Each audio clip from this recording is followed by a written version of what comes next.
As we know, these opportunities don't come by lightly. So we are going to have a fight of our life for the mayor. And we are here in Cincinnati, and not to take nothing away from anyone, but if we don't start hearing from this man, Mr. Cory Bowman, what are you going to do about the crime issues in Cincinnati if elected? Who is Cory Bowman? Because on my platform, people do not know. And they're always putting him in the same room with J.D. Vance. And in this platform, we need to know who is Mr. Cory Bowman. What does he stand for? What are the things that you're going to do in this city for crime and the issues that are happening, along with the team that you're going to need with Mr. Favors and Christopher Smitherman? But if you're not elected and we don't hear from you at this moment, then we will walk away here saying, what and who is Mr. Cory Bowman? Well, it's okay. I want to speak to this young lady's comments as well, is that whenever we first started this race, we realized that from a national stage and from many of these agendas that are taking place, everybody wants to have an opinion on things. And that didn't make sense to me from a local election. Because for me, for the lack of better terms, I see City Hall as glorified custodians. I believe that their job should be to make sure that your streets are safe. I believe that their job is to make sure that your streets are clean. And I believe that their jobs are making sure that the budget is not being funneled in any corrupt way, but is being spent to the best of its ability. And for me, that doesn't seem like a red or blue issue. That seems like if you truly have people's mentalities or people's livelihoods at the interest of what you're doing, we call this public service. Isn't that what it's still called? So when we are running for public office, you're running for public service. And the thing is that many people, when you have a spiritual crisis that's going on in our country, many people want to worship the government. But the reality of it is that the government cannot fix everything. We do need fathers in the homes. We need strong examples on our streets. We need to be able to have male leadership step up and to be able to say, hey, we're going to pick up the slack where previous generations have. So those are things that are important. The national issues are important to have healthy debate about. But when it comes to City Hall, these are not just like what you said. It's not rocket science. It's not the ability to just find all these new ways of doing things. It's about just taking care of the streets, making sure that the budget is being spent properly, and making sure that the streets, the potholes are filled, making sure that the cracks are fixed, making sure that our roads can be able to take on what it needs to take on. From the top down, I see it as trickle-down incompetence. Because if you tune in to, no, it is. We hear trickle-down, economics all the time. I have an economics degree at Miami.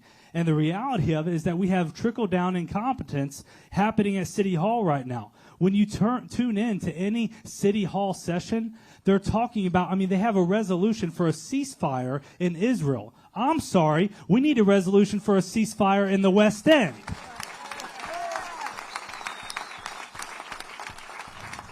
And let me tell you this.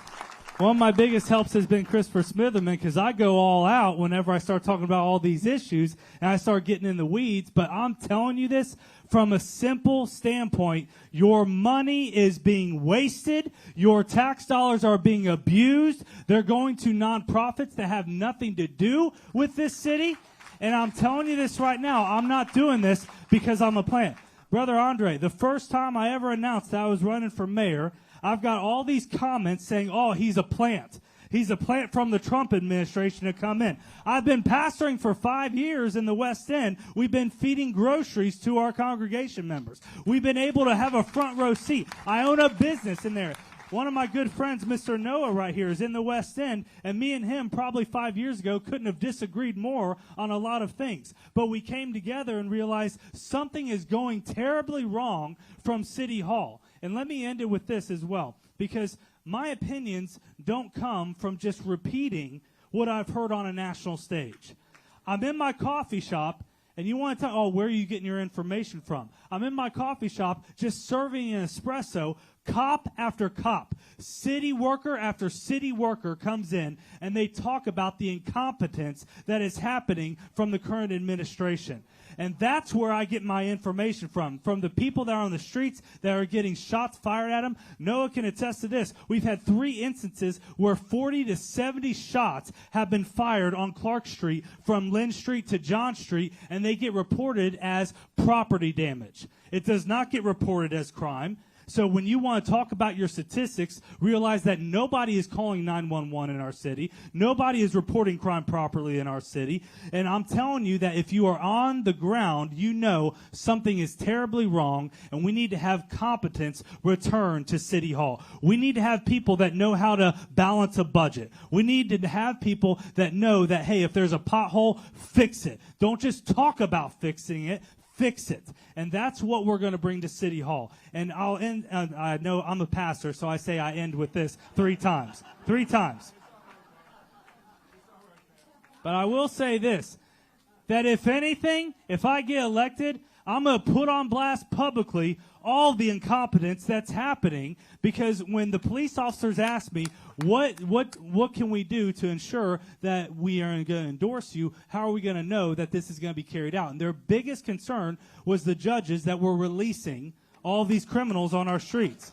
And guess what I told them? I said, we're going to put pressure on all of them. And I said, and mark my words, if I'm mayor of Cincinnati, if they do not comply, I will have a public press conference every week, and I will read off every criminal's name and every judge that released them.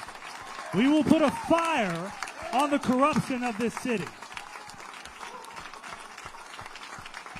And I'm Cory Bowman, and I approve that message.